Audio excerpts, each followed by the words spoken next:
I'm Dr. Deb Butler, and you are listening to Thinner Peace and Menopause and Beyond.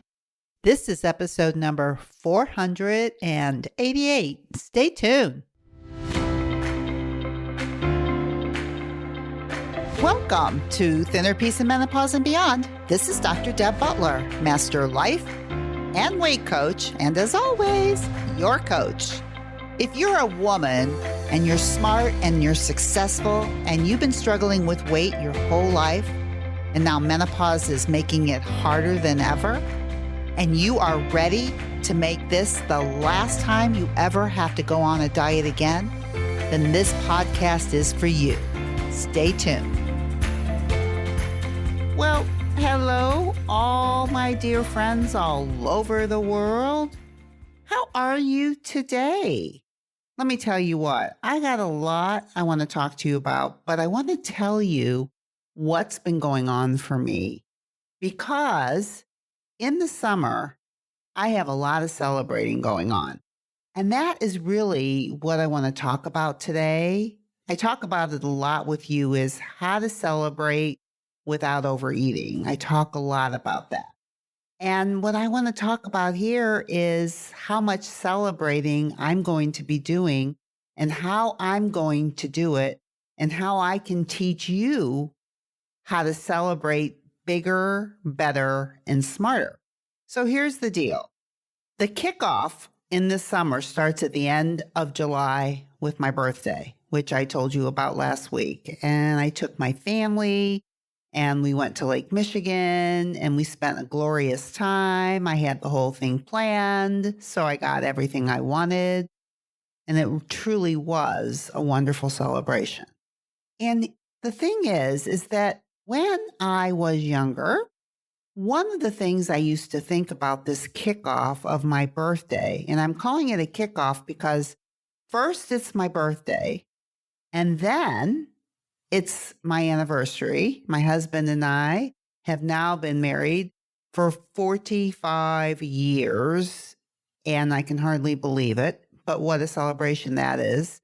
And once again, we're going to leave town and go to a bed and breakfast, sit on the river, and just enjoy what it's been like for each other. And what a blessing it's been to have 45 years together. And really how much better it's gotten. And then after my anniversary, then comes my husband's birthday, Michael's birthday, at the beginning of September.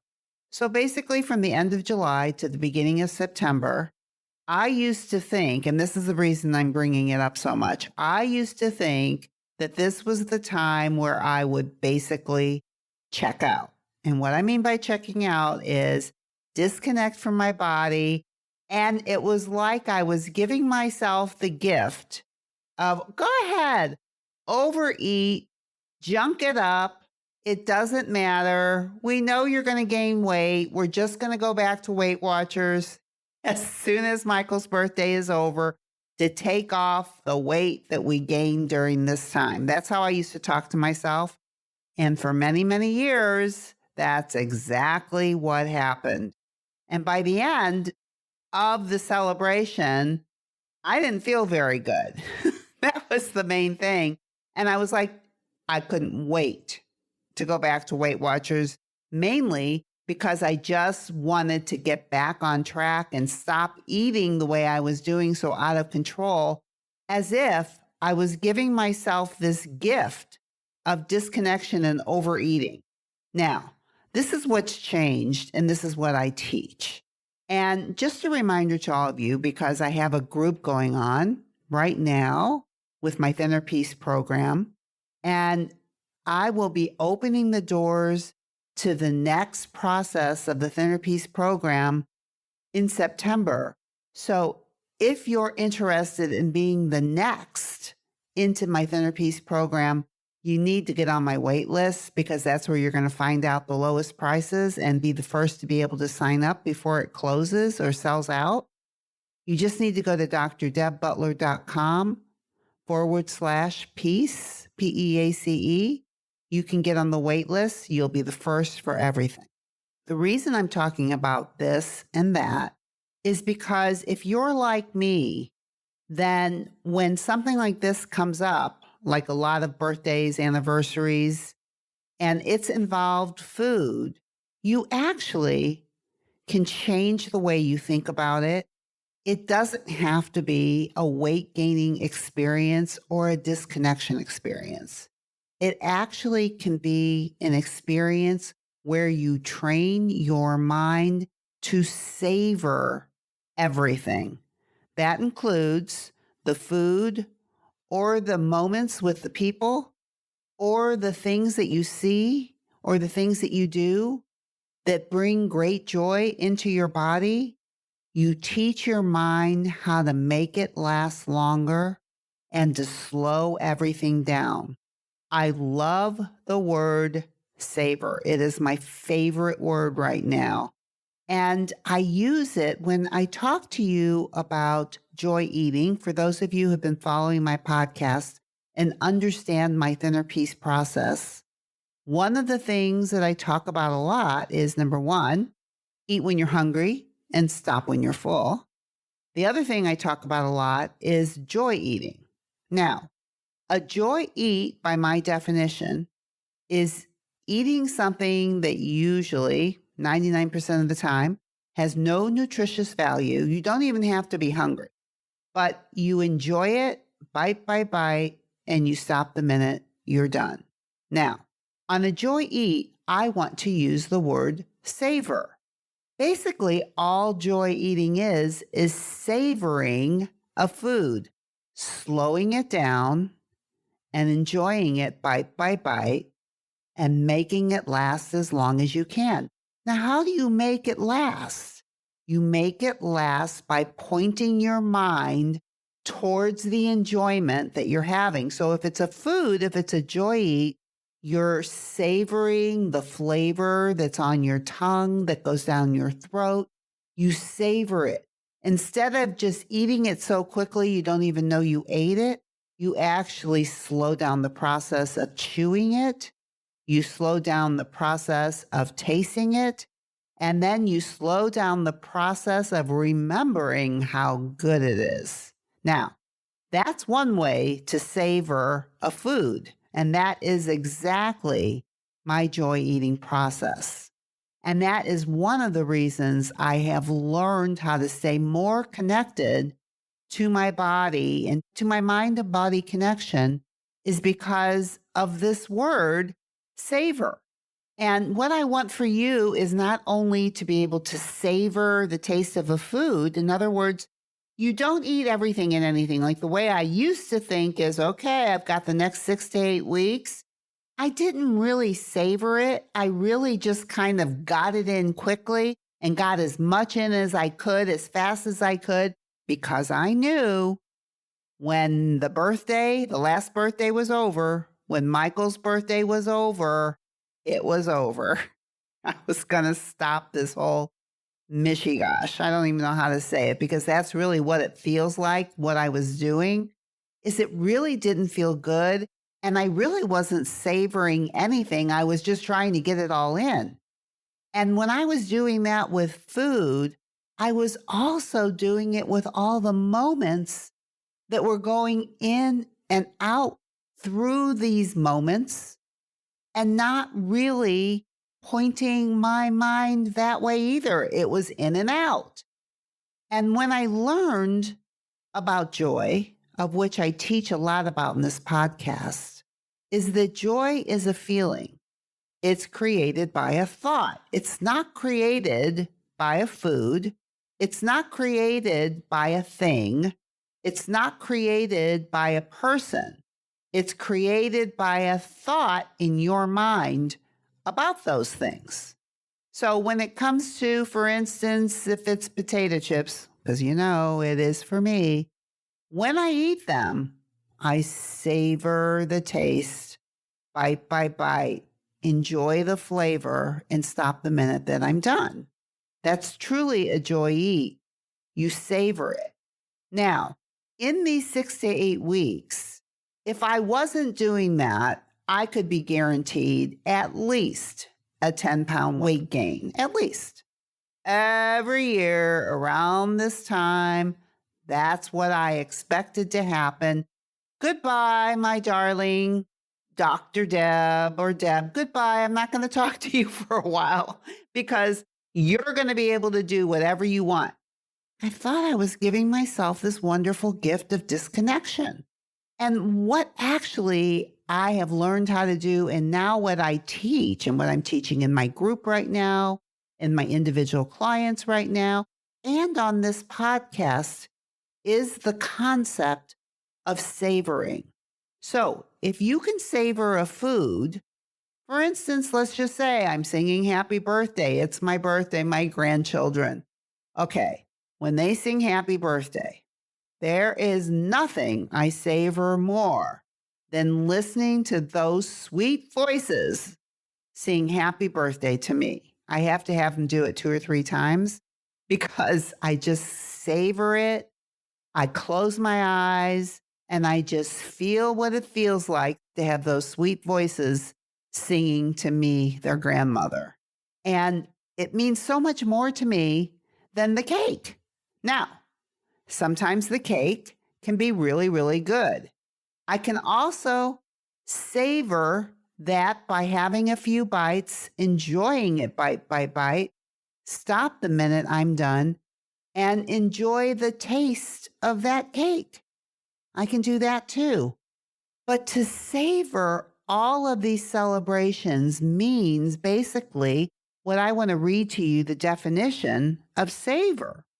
Whether it's a feeling of joy for a piece of pecan pie, when you start to savor something, you enjoy it to its fullest.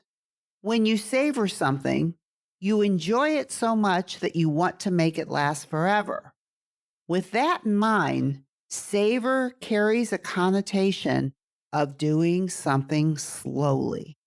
Now, I love that concept too. Slow it down, make it last. How do you do that? Once you notice the joy that you're feeling because of the thought that you're thinking or the taste that you're tasting and the thought that you have about the taste, you just savor it. You let it sit and you slow it down and you enjoy it to its fullest. Whether it's your grandchildren singing happy birthday to you over and over and over again, or it's the bite of something that you enjoy a lot, that you can do it bite by bite and enjoy it the minute that you're done. You savor the taste, you savor the experience.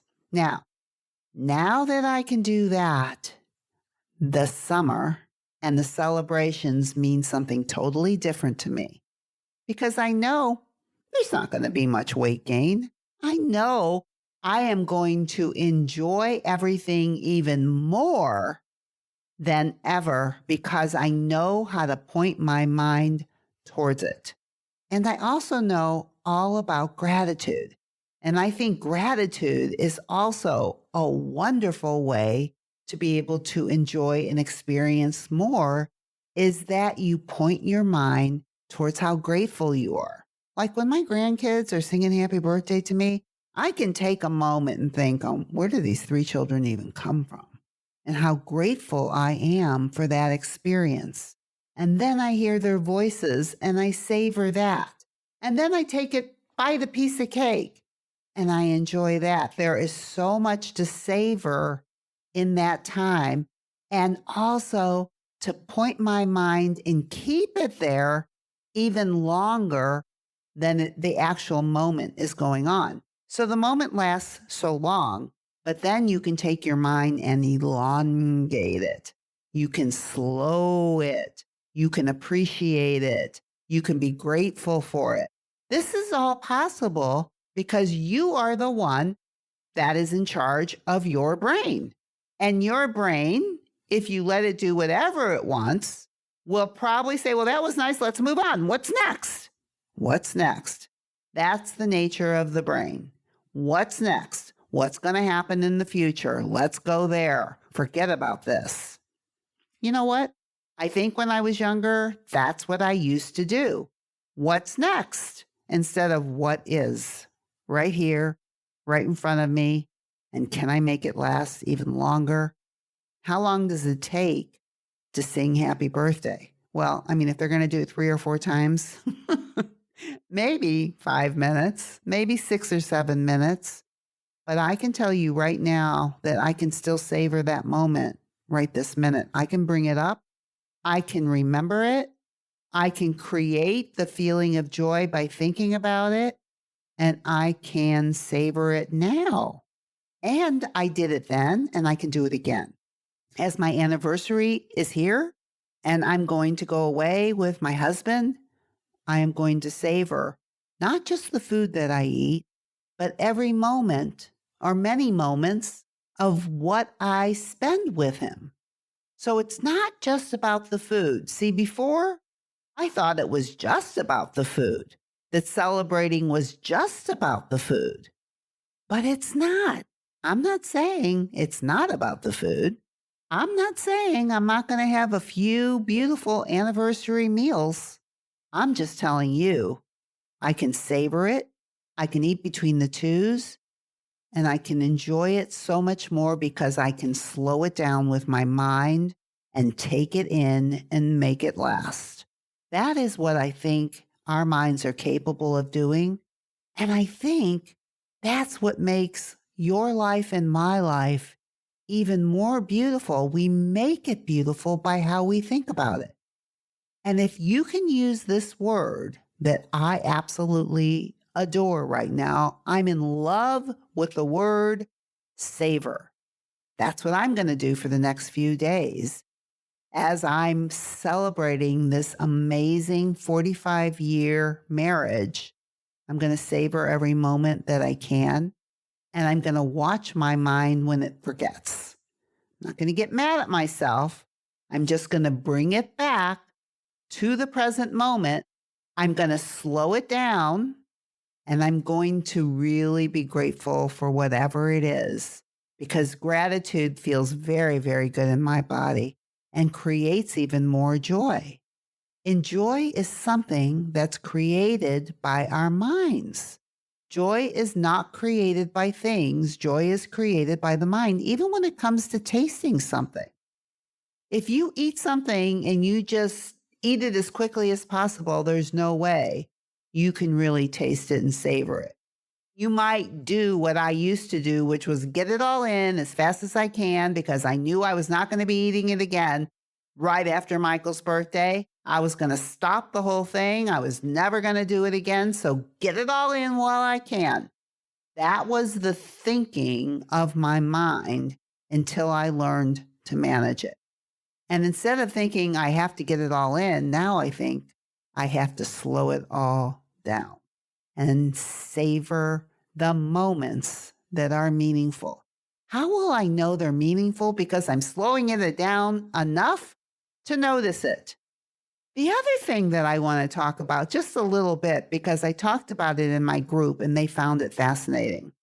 Because as we're learning how to celebrate by eating between the twos, how to do a joy and a fuel meal together, but eat between the twos, or how to have an extra joy eat by savoring it bite by bite, I also realized that while I learned how to do all this, I also realized I didn't want to eat and drink as much as I used to think I did. Because sometimes in order for me to celebrate more, when I point my mind towards what I'm celebrating, sometimes I can't eat and drink. I can't do both. I don't want to do both.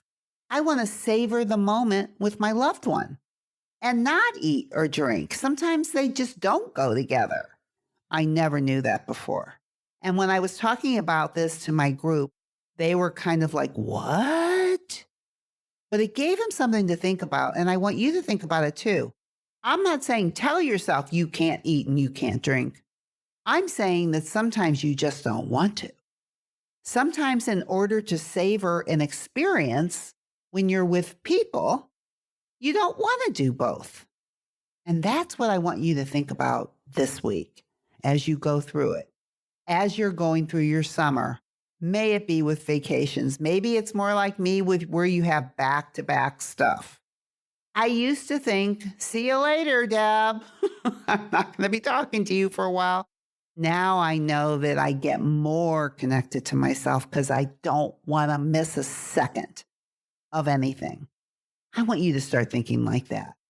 I want you to, once you can point your mind towards joy, how you can savor the moment by slowing it down more. And I don't care what it is that you're eating or what it is that you're doing, slow it down.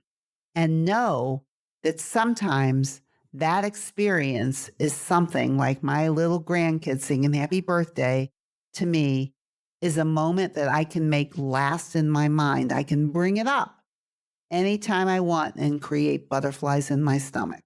You can too, by thinking the way I teach to think. And when I'm talking about teaching to think, what I'm talking about is learning to manage your mind. And when you can do that, not only can you lose weight, not only can you stay at the weight that you want, but you can actually enjoy and savor your life more. And I think that's what life is all about. It's precious. You need to slow it down and you need to savor it, because one thing I've learned over the years is that it goes fast. And if we know wisdom, it goes by fast unless you slow it down. So do yourself a favor. Slow it down, savor it more. If it's something you're putting it in your mouth, bite by bite, stop the minute you're done.